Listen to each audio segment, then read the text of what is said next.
good. So we're hearing a lot about branding, getting our name out into the community, what we do. I know I think you probably all share a common misconception or a common takeaway that we get when we meet people in the community. They'll come into my media center and they say, I had no idea. I had no idea. So how long have you been here? You got 3 channels, really? And so I know that is particularly those people who don't have cable, that they're sort of out there in the wilderness. They know nothing. They don't channel surf through us. So I know that's certainly one challenge that we all face. How do we get beyond just the viewers on our cable channels? And those viewers on our cable channels, how do we attract them to our channels and be able to explore the relevance that we have? So we'll go ahead and have the panelists introduce themselves. Hi, I'm Kathy Bisbee. I'm the Executive Director at CMAP TV in Gilroy and also all of San Benito County. We have we actually have 5 cable channels, 4 hardwired and 1 that switches geographically depending on what community you're in the government. So we're a P, public, educational government. And I'm also, as of August 2nd, the Executive Director at CTV, Santa Cruz Community Television. So Elliot was pointing out that I may be one of the first people to lack the intelligence to take on doing both of those jobs. He didn't point that out, I did. So I'll talk a little bit about that, but to give you a little bit of a sense of my background, and do you want to introduce yourself first before I jump into myself? Go ahead. Okay. So I am originally from Western Maine. I came to California 22 years ago and started as a community organizer. So my first love was social change work, and that's why I came to California. I worked on environmental campaigns. I worked on individual politicos campaigns. I worked on a lot of parks and arts bond measures. I love parks. I'm an outdoorsy person, being from Maine. So that was my background. I came out to do community organizing. And then I spent 12 years in technology. I worked for a small local internet service provider in Santa Cruz called Cruzio, which is awesomely still around. They were one of the first ISPs in the whole country, and learned a lot about business and also small business and very socially responsible business working for them. Also learned a lot about tech, and then went on to work in Silicon Valley in marketing, product development, and also launching products nationally, which I love. And as I was writing some notes last night, I was remembering that I really would rather be a director of marketing than an executive director, but somehow I got pulled into management, which I also love as well. And then the past 5.5 years, I've been at CMAP, and then just in August, I took on the role at CTV. So I want to start off with giving you a Rockefeller quote. My mom's family is from West Virginia, so we're kind of big fans of some of the Rockefellers. He said, John D. Rockefeller said, next to doing the right thing, the most important thing is to let people know you are doing the right thing.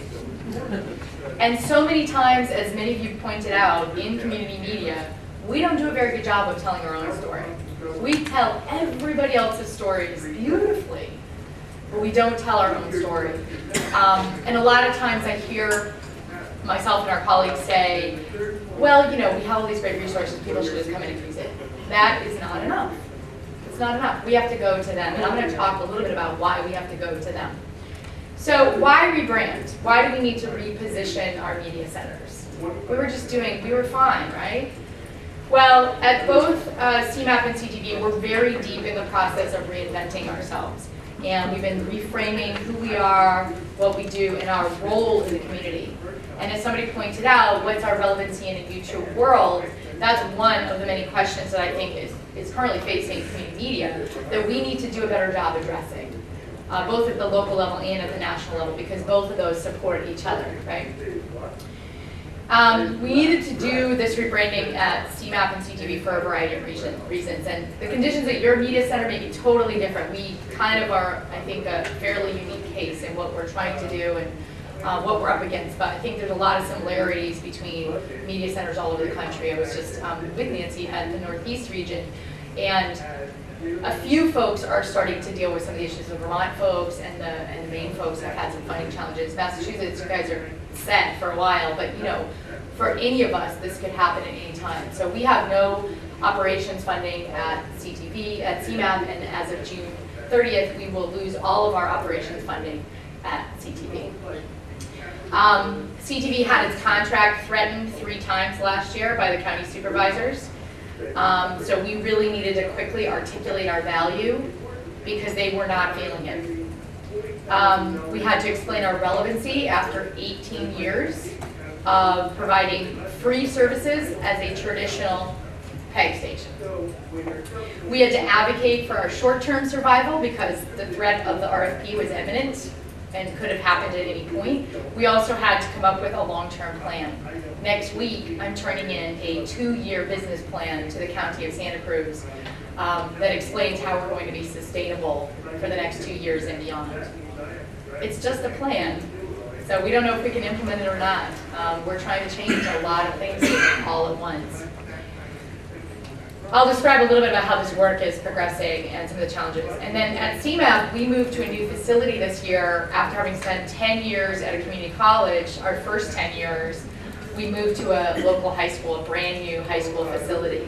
And so we had to convince the principal, the school district, board of trustees, the teachers, the students, as well as donors, because we had never done fundraising in this kind of way, that CMAP was the right partner for their school. So that's marketing. And that's public relations. And PR is more the, I saw a great quote that I didn't write down, but it was, you know, if you're telling somebody how great they are, that's marketing. If you are telling somebody's friend how great this other person is, that's PR. And I thought that for me really exemplifies the work of PR and why it's important. It's influencing other people to have the same vision as what you have and align it with their needs and the community's needs. So we had to remind them that we're relevant in the YouTube age, and I'll talk a little bit about some of these tactics. I know we don't have a lot of time, so I'm going to try to go through this fast, so excuse me if I start to go really, really fast. So marketing is about knowing your audience, knowing what really matters to them and what their needs are. And this is true for community partnerships and collaborations as well. When I was in grad school for marketing and PR, my teacher would say, you know, everybody's ears are tuned to the WIFM channel, which is the what's in it for me. And because we're nonprofit people, we like to think that people have really altruistic values like we do, and everybody's doing it because they care about the cause and the community. But you know what? The reason that there's a marketing industry in this country and an advertising, a very robust advertising industry, is because on some level we've all bought into the fact that advertisers convince us that we need something that we didn't even think we needed, right? So we are kind of tuned to the what's in it for me, how is this going to change me, what is my goal, what will this product do for me, what is this service going to do for me. That's really what people hear first. So I think sometimes if we can't think of things that way, it makes it hard for us to market or to rebrand or to do PR. So when you think about your media center, what's in it for the community for your media center? It's a good question to ask. What do they think? How do you know what they think? Because I'll tell you, I hear a lot, and I've said this too, oh yeah, I know how people think. I talk to people all the time. I have meetings all the time. That's not necessarily the right way to figure out what they really think, because people won't be honest with you. They'll tell you a lot of things, but you won't actually get into the weeds with them. And you've got to dig down and get into that to really figure out what is it that they think about your media center, what's of value to them, and what are the anecdotal stories.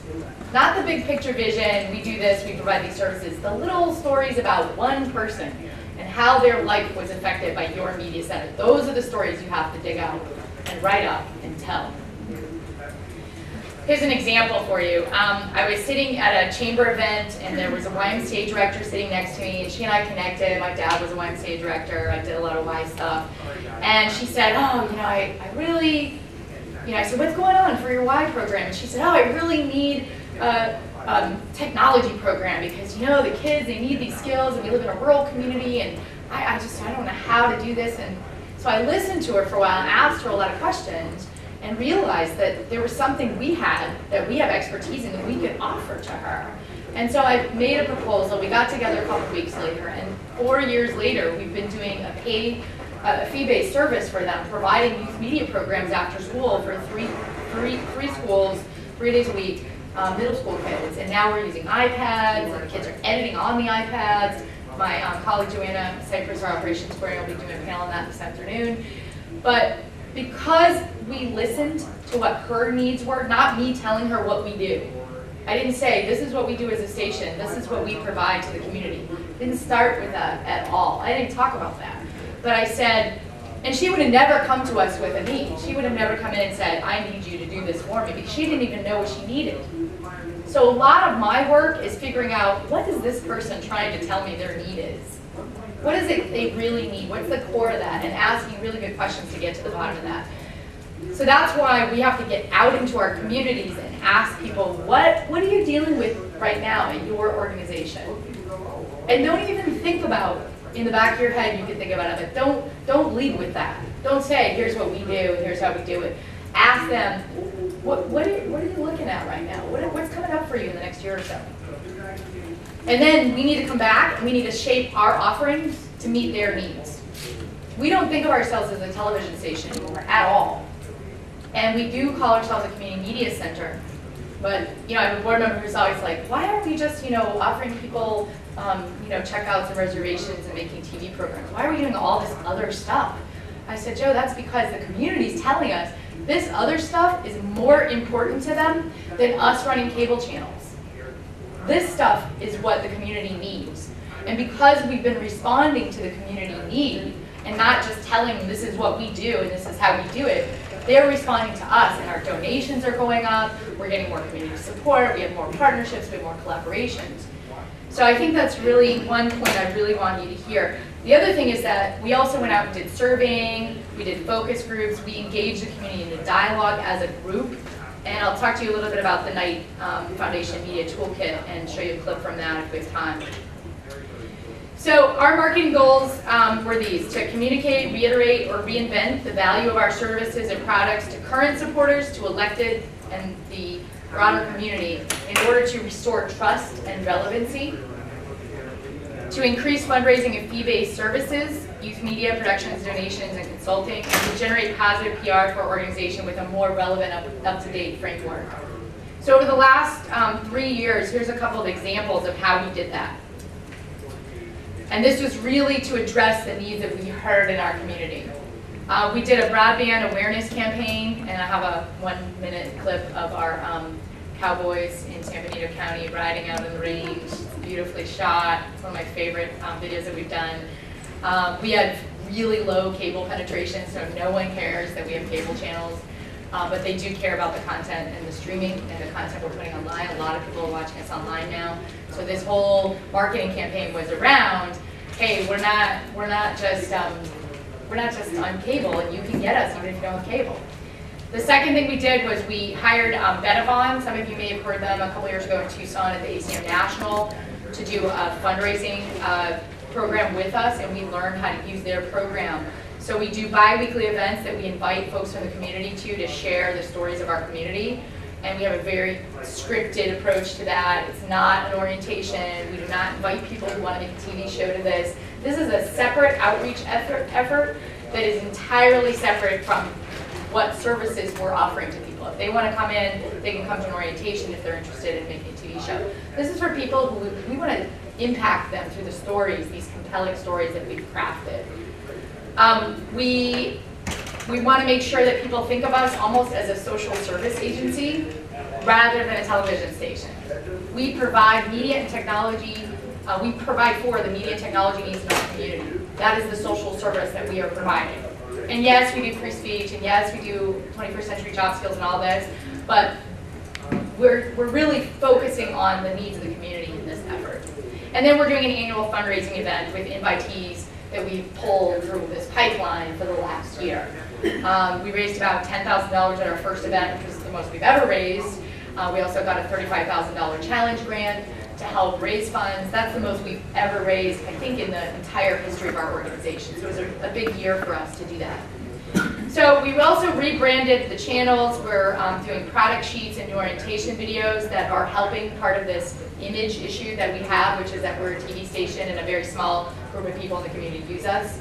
So we're trying to rebrand us as no, we're actually meeting the broader needs of the community. So we had to brand the channels to do that. We use 99designs.com. We've used them now for a couple of design competitions. You pay an upfront fee, and then designers all compete to bid on your design idea. So we did that for, and I'm sorry I don't have a copy of it, but we'll actually be doing our launch on Monday of our new design for Santa Cruz for a curated channel that we're defining the parameters for what you have to do to get on the curated channel, somewhat similar to AMP in Monterey. But our members are actually really excited about it. They're like, oh, you mean I have to produce better content to get on the special channel? And it's great. We're going to get, I think, better content out of our members. We're branding our government channel in Santa Cruz as u.gov. We also are changing our community channel, and at CMAP we've changed one of our educational channels to a regional channel, and we're getting regional content to put on that channel. And this helps because it's giving the community a sense that we are bigger than just this little tiny 13,000 cable subscribers station in rural southern Santa Clara and San Benito County.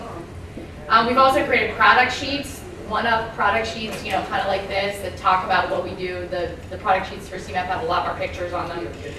We have a new orientation video that we had our AmeriCorps do that was way cooler than anything any of us would create. And I want to say, a colleague of ours in Massachusetts always says, well, part of what we have to do is make our centers cool. We have to make our centers cool. It has to be a place where people want to come because we're cutting edge, and a lot of people don't see us that way. So what can we do to make our centers cool? Have some of the coolest equipment, make cool videos, like really cool videos that people want to, I want to make a video like that. And it also, one of the other things I think that internally we've done that's part of our rebranding efforts is created a culture of productivity and self-sufficiency. So we use Denver Open Media's tools to do checkouts and reservations online. So all of our members check out and reserve their own equipment. We do not do that for them anymore. We do not edit their videos anymore, which we used to do when I came on board 5.5 years ago. Our staff were sitting there with people editing their videos. That doesn't happen, and now there's a culture of cooperation that's much more empowering for our members. And it also helps our staff to go get their projects done, of which they have many because we're doing all these paid productions and fee-based services now. The Night Toolkit project, I'm not going to talk about that too much, but that project helped reframe us as an expert in our community around media and technology, and it gave us an excuse to go out in the community and talk to people about things they wouldn't normally associate with us. And that was very helpful. And then just lastly, a lot of the things that we're doing on a rebranding level, you wouldn't think of as traditional marketing or PR. But we're doing things on an operations level that are changing the culture of the organization. This is especially true in Santa Cruz. We're using the Teleview Cloud Connect to have members actually upload their own content to the broadcast server. So we've gone from 1.5 staff at each media center down to 24 hours a week to program our 8 channels. So, but that's also a rebranding thing, right? Members, hey, you're responsible for helping this station survive. If you don't help, and if you don't participate in this way, we are not going to survive. We just don't have the operating budget. We're going from $770 to $600 to $300,000 over the course of a year and a half, 2 years. So these are essential parts of our rebranding on the operational level. We're also collaborating, with community film festivals for youth media. We're doing open mic nights every month at both stations now, which is really fun. We changed our bylaws at both stations so we can do commercial videos. So we're also able to do that. That changes how the business community sees us. It meets a need that they have, that they came to us with and asked about. We are having challenges. I don't want to, and I'm not, as you can tell, not talking about what this reorganization and what the regional collaboration is looking like with both of the media centers working together. It's kind of a whole other panel. But it's challenging. I'm one ED at 2 stations. It's challenging enough, as Elliot pointed out, to be one ED at 1 station. So some of the things that we're looking at in Santa Cruz to try to deal with some of the political issues of this transformation, A 2-minute video, we're in the process of creating that about what's the transition looking like? Where do we see ourselves going? I think this is important no matter whether you're in the bigger, a bigger transformation like we are, or whether people just haven't heard from you for a while. Talk about your big picture vision. Where do you see this industry going in 5 years? Because I'll tell you, the national funders that I've spoken with don't want to fund us because they see us as a dying industry. And I'm on the ACM national board for another week and a half, 2 weeks here. I've been on it for 4 years, and I'm on the communications committee, and we've been meeting and talking about how do we tell our story better. And the thing is we've got to tell people where are we going as a leader. We've got to say, this is what we think is going to happen with our industry, and yeah, we may all lose our funding, but here's the good that we can do over the next 5 years. And here's how we can create self-sufficiency to continue on. And the last thing is just, I want to leave you with a quote from Oscar Wilde. And I think this is really the key to all your marketing, rebranding, and communications efforts. You have to frame a conversation. You've got to be proactively framing a conversation to make the context of how you want to be talked about, not just that you want to be talked about, who you want to be saying it to, and who you want to be saying things about you. And you need to meet your community's needs, and you need to find out what those are. So Oscar Wilde said, there's only one thing in the world worse than being talked about, and that's not being talked about. So if you're not being talked about, figure out if you can use some of these tactics that we're discussing on this panel to get talked about. And if we have time at the end, I'll show the video, because I'm not sure how much, are we going to be able to go over? I assume we can go over a few. All right, let me just plug it in then, because it's really short.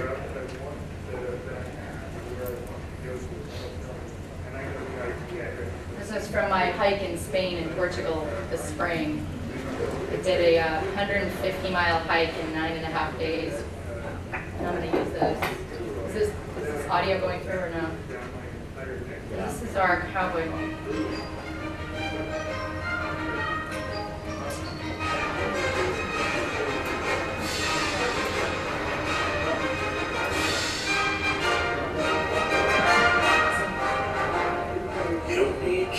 Watch CMAP TV, local content anytime, anywhere, online at www.cmap.tv.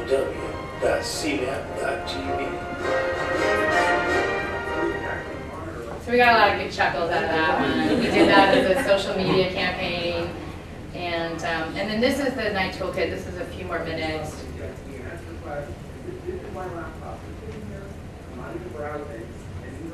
Hi, I'm Kathy Bisbee, Executive Director at CMAP, Community Media Access Partnerships in Gilroy and Hollister and San Juan Bautista, California. We're really fortunate enough to find the Media Information Toolkit project, and we're immediately interested in it more as a community organizing tool. As somebody who is not a digital native, it was a great way to get informed about the community. So that's one of the goals of today's project, is to really look at, in our community, what do you see as some of those challenges? What do you see as potentially some of the solutions? And how do you want to be involved in a process that might help us to find some solutions long-term for our community?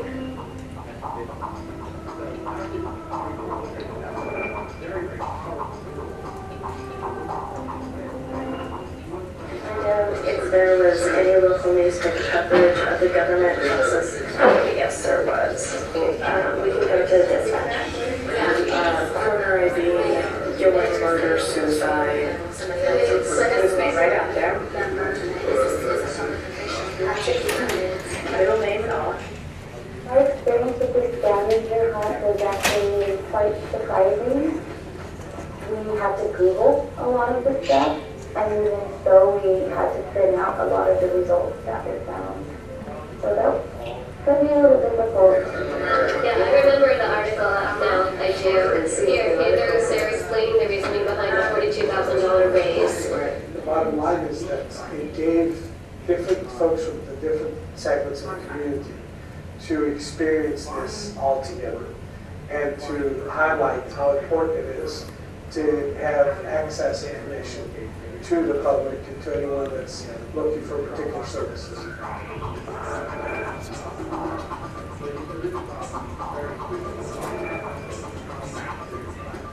our colleagues at CMAP have been adopting a Night Information Toolkit. So we're looking forward to seeing how the toolkit plays out in different parts of our community so that it can engage the community in a larger sphere and really open up the thinking about what is the role of community access and community media to meet information needs in a sustainable way. What I really would like to have you do is come and speak on that too. Love to. And we are trying to bridge the gap between what was very evident. The people who are connected know the know. But if you're not in that group, you don't know what's going on or how to get the information or where it's coming from or the correct information.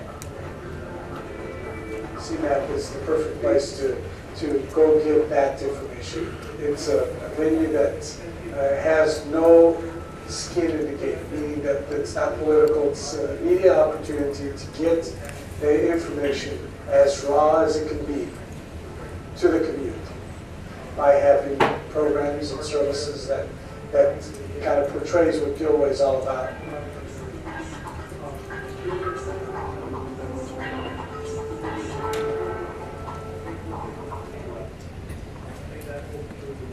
That's it. Okay, thank you, Kathy. I'm going to hold off on the questions here. We need to move along. And oh, okay, very good. Does that mean we switch phones? Yeah, you want to switch phones with me? If you'll respond to all my emails, sure. That'd be great.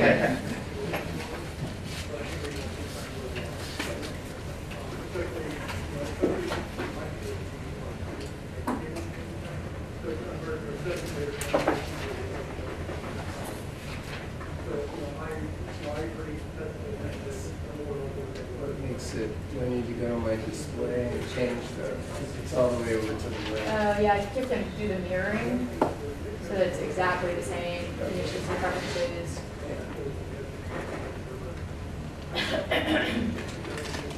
Testing. It sounds like there's a giant coffee percolator in the room next door. Is everybody else hearing that? Yeah. Oh, wait. Let me just get my display here. Where's display?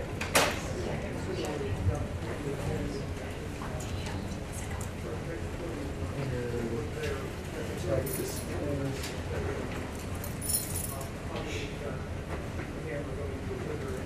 Should I be in a different thing here? Any technical people in there? Which one? Arrangement. Arrangement. Top. Yeah, oh, it's on. Okay. So I should be there. Okay, go back to your screen. Yeah, go back one? Yeah, go back, no, not. Close that one. Oh, go back to the real screen. To the Okay. display. To the display screen, okay. Here? Okay, go to display.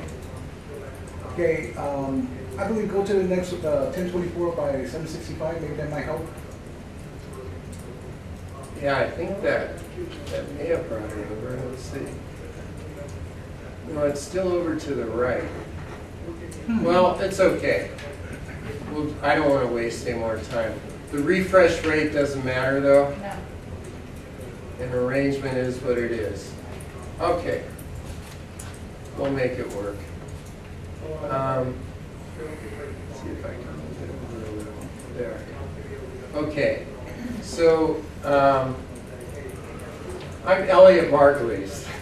I made my first video in Santa Barbara in 1974 about getting oil companies out of there, out of the offshore rigs, and we looked for a way to play it on the cable channel, and there was none, and we had a big informal battle, and we won, and it played, and then they got public access about 6 years later in Santa Barbara. And then I was an executive director in 1984 in Cupertino, and then when we started Palo Alto Community Media in 1990 with Annie, and stepped down in 2001. 2001 to do more special projects. So just, it was wonderful to hear some of the reasons that you came here. I wish I was speaking to a bunch more of them. The man from Washington State, Barry, said, you know, let's talk about relevance, and he said, let's talk about impact. And I think, for me, when we listened to Joe Smidian this morning at the plenary, it was very clear that it is about what matters to many people is, are you creating a value for our community? And so for me, it's never been about rebranding so much as finding where you can make a difference. And that should guide everything that you do as a media center. So just for a moment, let's free associate. What are we rebranding from? What comes to mind that you're trying to expand upon or unbrand? Anybody? Just shout it out. Wayne's World. Wayne's World, perfect. That's kind of captures a lot of it. And that would be kind of vanity video on cable television channels. Anything else? Controversial subjects, naked Nazi programs. Oh, the naked Nazi. Every time the mainstream media do a story, that's what they focus on. Right, Salacious what gets the content. most publicity, yeah. Anything else? Yeah.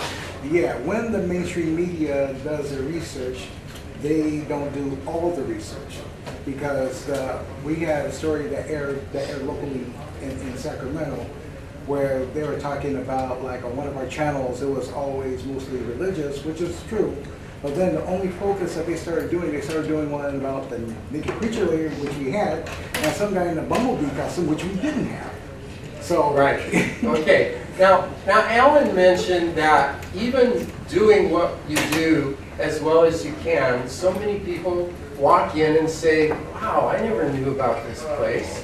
So it's not like we had this well-known brand to begin with. But one of the things that we want to do is take advantage, I think it was the person from Nevada City, of opportunities that have presented ourselves to do more in our communities, which the internet really has done. And so I'm going to basically show a number of examples very quickly and leave it for any time we might have for Q&A if you want more details. But there's really 5 ways that we've pursued our excellence in ways that we hope the community really gets that we're much more than these channels. And I should say that, you know, when you talk about a brand, it's really hard to expand. Everybody who has cable television gets these channels in their home.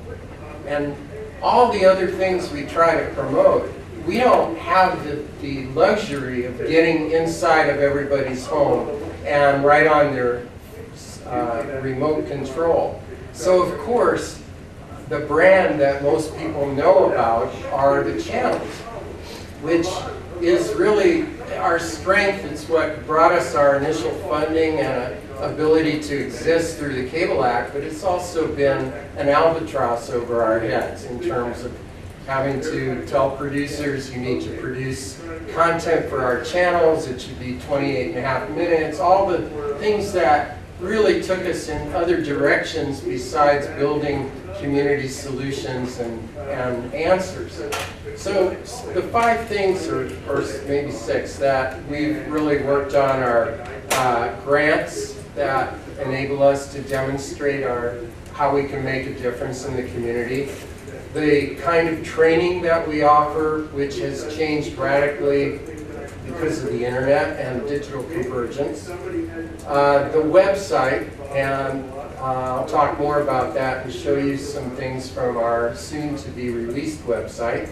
And staff productions and special events that we create in the community, our pro services, and then our emphasis on certain demographics that we want to outreach to, which of course will vary over time and vary from community to community.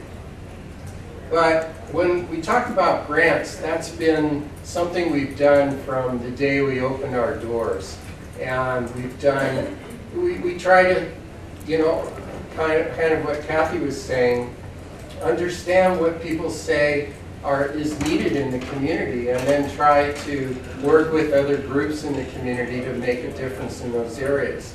So we've done grants, a lot of grants involving youth and at-risk youth.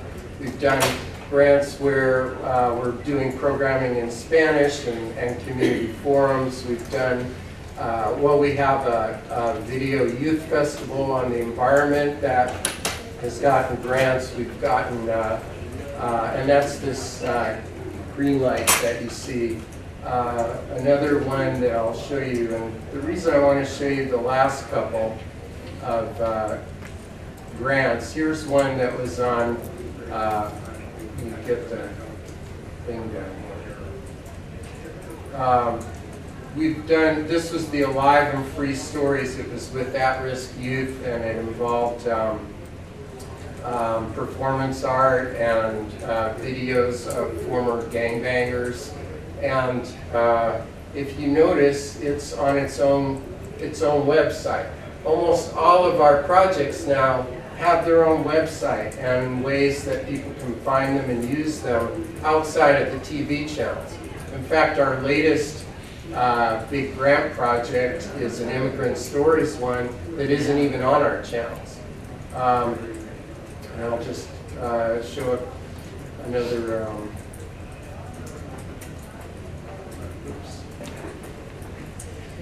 This is, we worked with the Day Workers Center in Mountain View, and besides doing a video with the workers, we also created a blog site where the workers wrote blogs about their lives that were both in Spanish and then translated into English.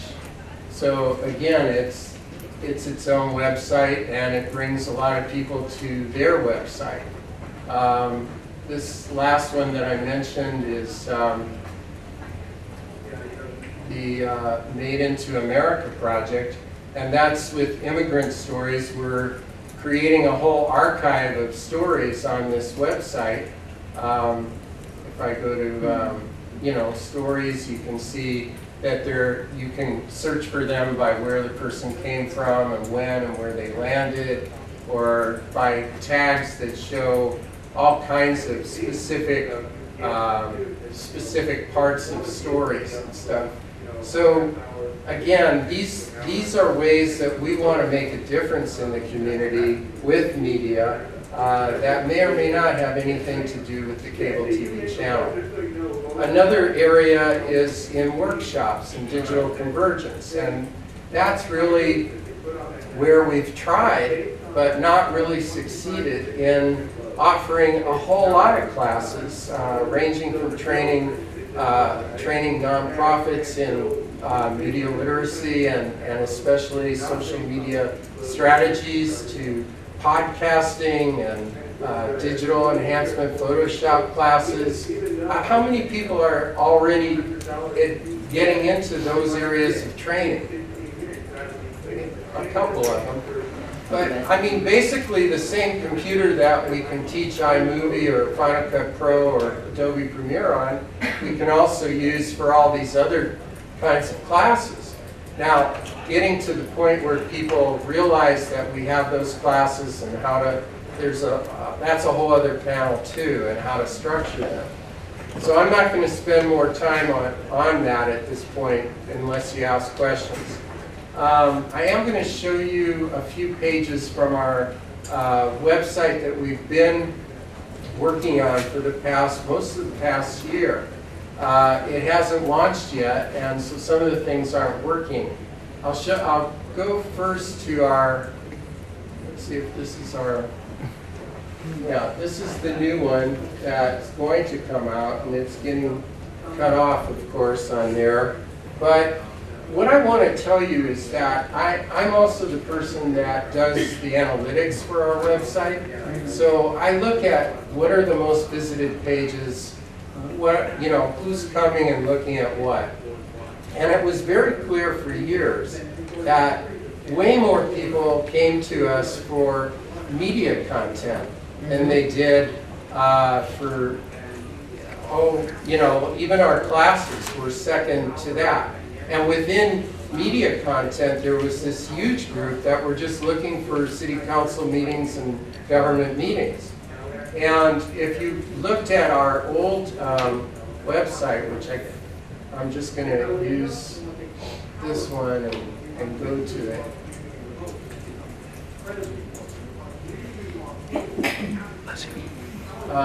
Things just weren't that prominent. It wasn't that easy to find.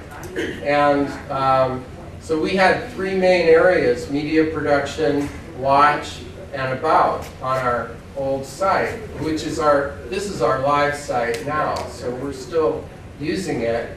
And I remember years and years ago, I met with Bayback and Film Arts Foundation in San Francisco and said, how do you get people to show up in your classes? What's your best marketing techniques?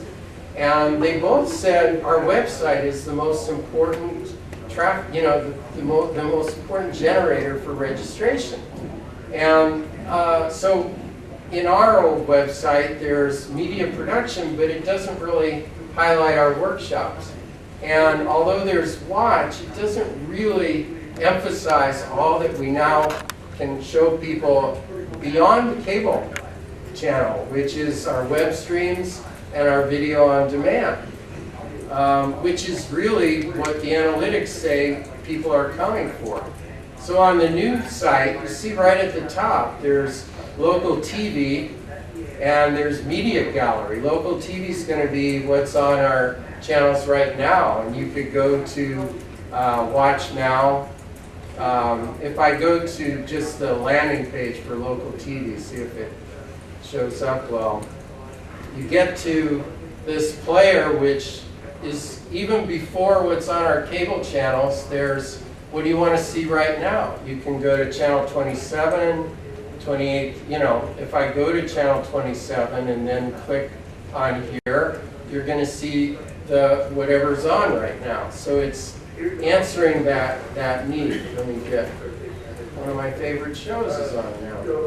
So, and then if I go lower on the page, I get to what's coming up right now on our cable channels. The media gallery, which is going to immediately show you all the buckets of videos that you can choose from. And so you've got, you've got our archives that are no longer current. You even have photographs, because we want to develop a whole photography section. You have our YouTube channel. You have a special breakout of youth programs. You have web videos that we curate and show on Miro that aren't even made.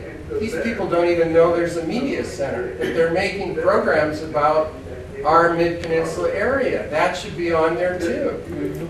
Or you might want to go to the government archives and check out a meeting. And that we realize lots of people want to do that. So these are all prominent. You might see there's no staff productions, because it was pointed out to us, the average person who comes here, they're not discriminating between staff and public. But we do have a way to promote some of our grant programming, calling it special projects. I remember years ago hearing Cambridge Community TV talking about their website at a national conference. And I loved the way he said it. He said, we want our website to feel like you're in an art gallery of all things Cambridge. So if it's photos, if it's podcasts, if it's TV videos and stuff, this should become an environment. And while Chris Verdugo raised a very important issue that I can't get my arms all around, like why are we needed when there's YouTube, which is a very important issue. And in some ways, our needs have changed. The needs for us have changed. We're trying to compete with YouTube, we're doing the wrong thing. But by creating a local gallery of local media by bringing people to what's needed on the internet by lots of people is trusted guides. You know there's 1 million articles out there on any given current event, but you need to find the sources that you trust. And then you tend to make your bookmarks reflect who you trust for media. We want to be one of those trusted guides. And that's not something we do through the cable TV channel. That's something we do through our website and what kind of stuff we're presenting. It's also what we do by solving problems in the community and becoming a player on community issues. So I just want to emphasize also that, you know, workshops became a key part of what we wanted to break out and show on here. We also wanted to emphasize youth as a major part of our work, and our board was very, very adamant that youth become a key part of what's known. We changed our media center. We took out one of the offices and made it a youth room. You know, because it's got to be reflected in your whole environment. You can't just rebrand on paper. So youth have their pages, and government have a separate section, because we find that, you know, there's such a significant number of people using the website for government.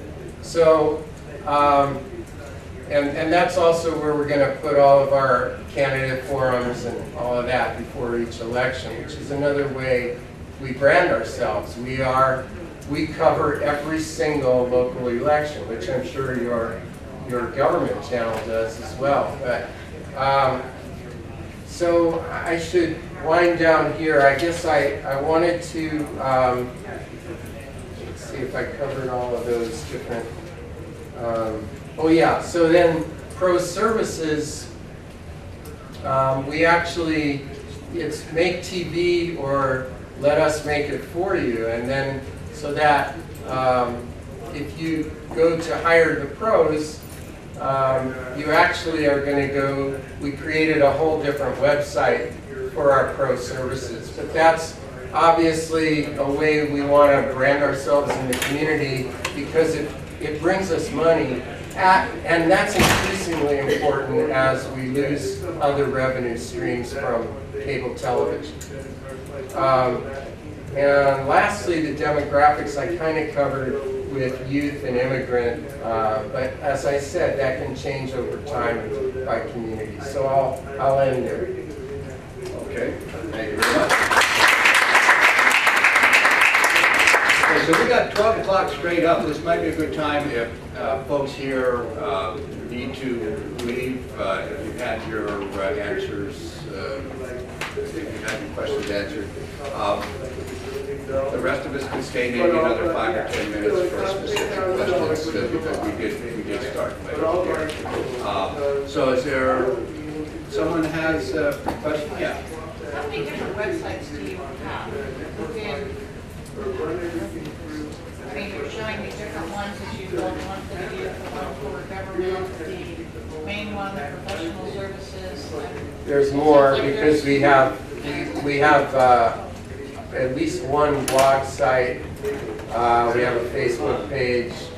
You know, there's a lot of different places, and that is a challenge to funnel everybody back to the website wherever possible. If you do a newsletter, you should be, every article should have a link back to your website. So there is an art to bringing people back home.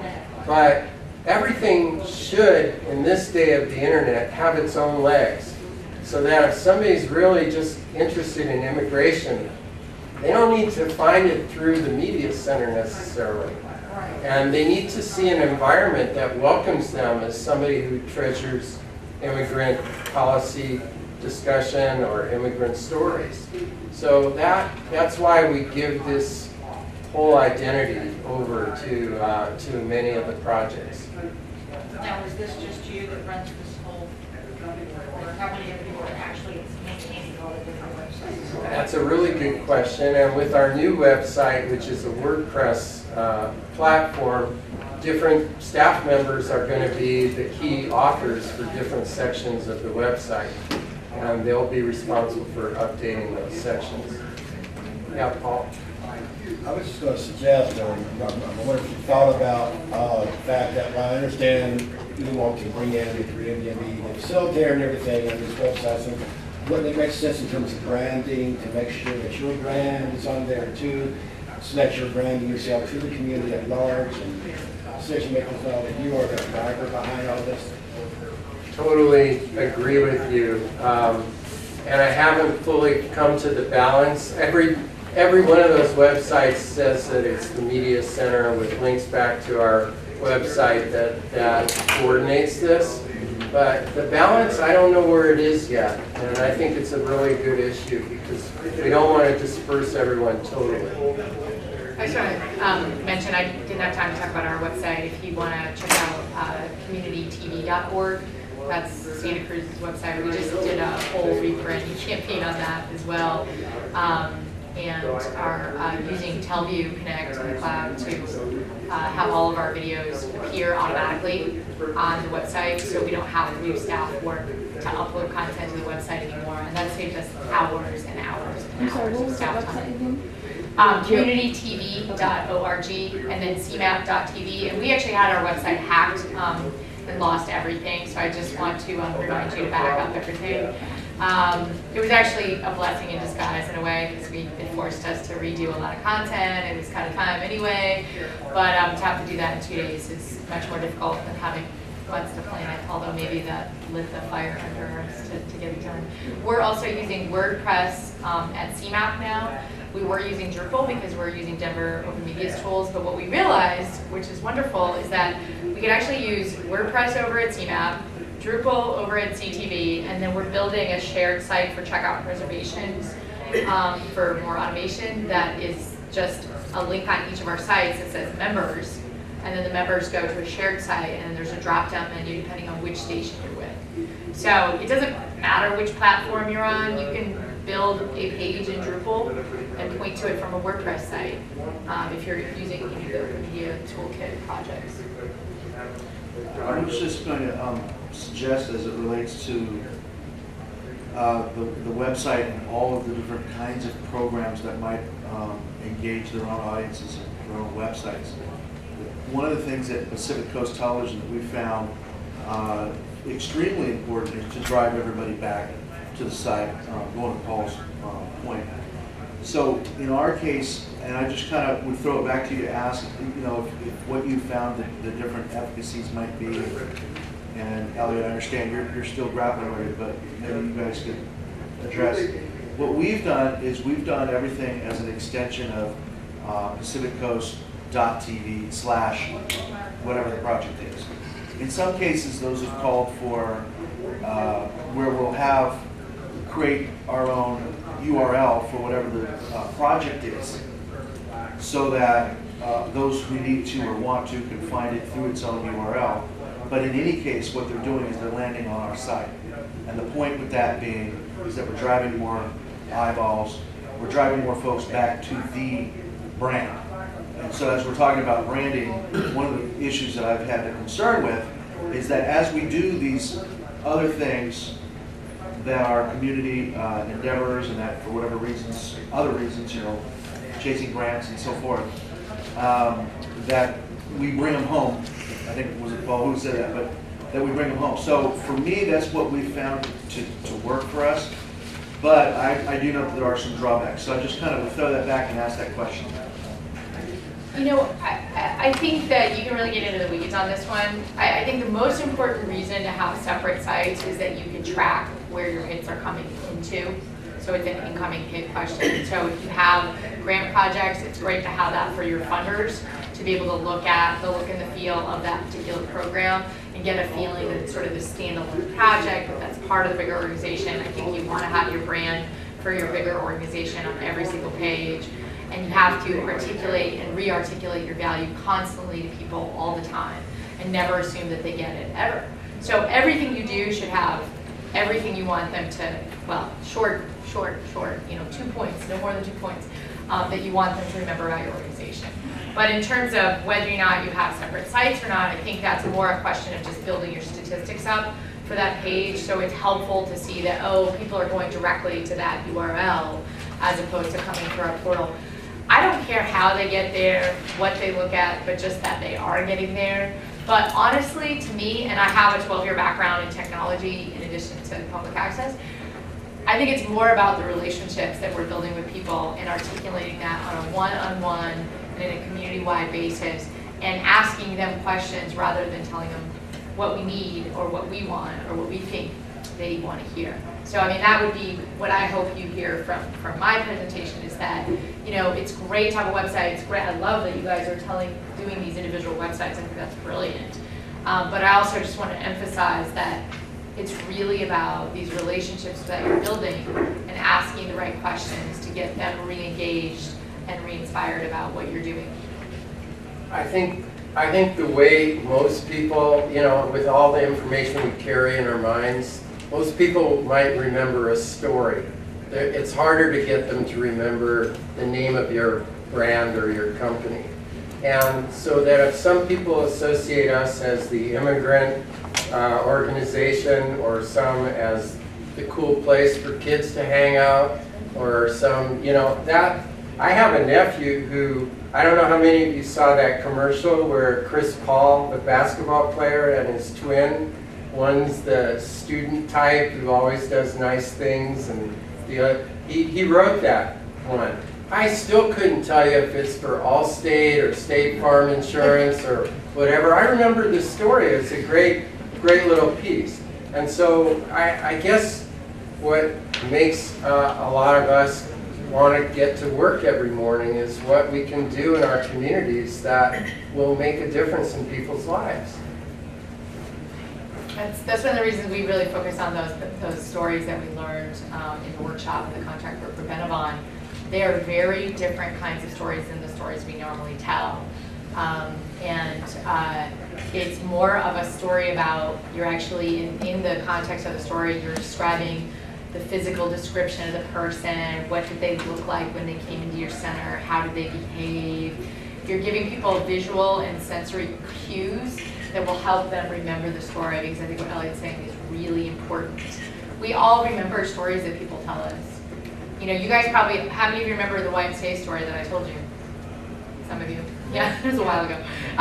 But it's, you know, talking about like, well, what did she sound like when she was telling me that story, and what was her concern? Because we care, we're human beings. We actually, we respond to emotions whether we realize it or not.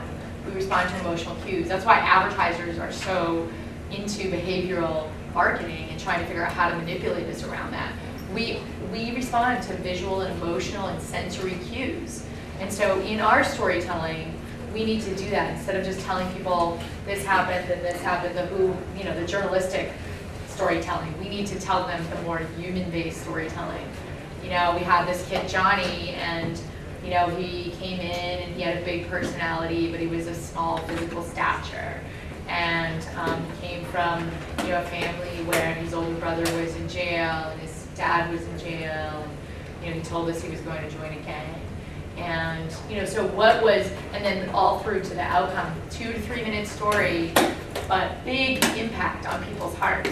When they walk out of that room, they hear, oh my gosh, and we use humor with it too, right? You know, we say, Johnny said to us too many times, when we asked him if he was going to college, he would say, yeah, I'm going to UC my house. And, you know, people laugh when you tell them that story, and they remember that. And then, you know, the fact that he said he was on a sure path to going to jail, and that CMAP saved his life. That's the kind of storytelling we have to be doing for people to realize we're not just teaching classes, we're not just teaching workshops, we're not just, you know, making all these great videos for nonprofits and doing that kind of work. One by one, the people who come into our media centers, their lives are being changed. And that's why I think reframing us and rebranding us a little bit as a social service agency puts us in the running for the kind of funding that social services agencies get also. I think time for one more question. We're really running late here. You had a question there? And the question is basically being a nonprofit and putting up you know, in terms like professional, like the blurred lines, the logistics between, you know, being a production house versus being an access center. Because we're starting to, you know, get into that realm also, but I also work very closely with everybody in the professional world. So I'm wondering, have you guys had any repercussions or any ramifications from the people that have been doing it professionally going, hey, wait a minute, now you're infringing. It was cool when you were an access center and you were doing a nonprofit thing, but now, Yeah. you know, is there anything happening regarding that? Have you encountered anything? We've had pro services since 1995, and I don't think we've gotten a single, Annie, correct me if I'm wrong. Have we ever had a commercial house complain to us that we're, yeah, so it hasn't, but I know that it has in some communities, so Yeah, I'm I know a not. couple of people in our community that. Uh-huh. We actually have problems with our employees, where in some cases they were, we didn't have a conflict of interest policy, and so they would actually take a call about a production, and then they would go shoot it themselves instead of that coming into the organization. So we actually had to change our policies in Santa Cruz to change that. It had been going on for 20 years. And so we recently just changed our governance policies to address that. And at CMAP, we have an NDA that says that if you are employed to do production at not even production, if you're an employee at CMAP, you can do video production on the side in our community. You can go to San Jose, you can go to Santa Cruz, you know, you can go to other places in the region, but you can't do it in our town because it's in direct conflict with your paycheck, frankly, and our ability to self-sustain. So that was an issue for us that we had to address through governance. We don't usually have the problem with the production houses. A lot of them are actually honestly coming to us and asking for jobs right now because they're having a hard time being sustainable. You know, but we are right now hiring for a director of content and production, and one of the problems that we're running into is really exactly what you described, is that people are really either kind of social service, community organizers, administrators, nonprofit folks, and really good at working with the community and really good customer service and really caring and kind and patient, or they're really top-notch Hollywood people who have awesome production skills, but it is really difficult to find both of those things in one person. And so we actually paused our hiring because we would find them in each of those categories and not really cross. Yeah, we didn't see that ability. So we're still looking for someone, we're still hiring. So. Well, actually, I was going to say, we found this sort of sorted itself out, that we have a niche, and you know, you always do better when you have a niche, if you can market it. And our niche is that while we can do documentaries, it takes so much resources and capacity and energy and lost opportunities in other ways, that we haven't found they actually make anything, although they like to do them fun. What we're good at is, you know, event coverage, community events, those kinds of things that are a quick turnaround, and in essence, we have no competitors. We have lots of production houses, but none of them do that. None of them can take a multicam out there and turn production around 24 hours. We can't. So that's kind of become our bread and butter, and we sell that a lot to agencies and so forth. And you know, we have $80,000 a year in income from that stuff, so it's working. And one of the things Paul and I used to talk about is whether regionally, maybe we can hire one person in this category and one person in this category, and then we can share them so that resource-wise, we don't have to pay for both positions ourselves. Yeah. And we're doing that with Santa Cruz. We're sharing a production person with Santa Cruz and CMAP right now. Okay. Well, Kathy, Elliot, thanks so much. Happy to see you.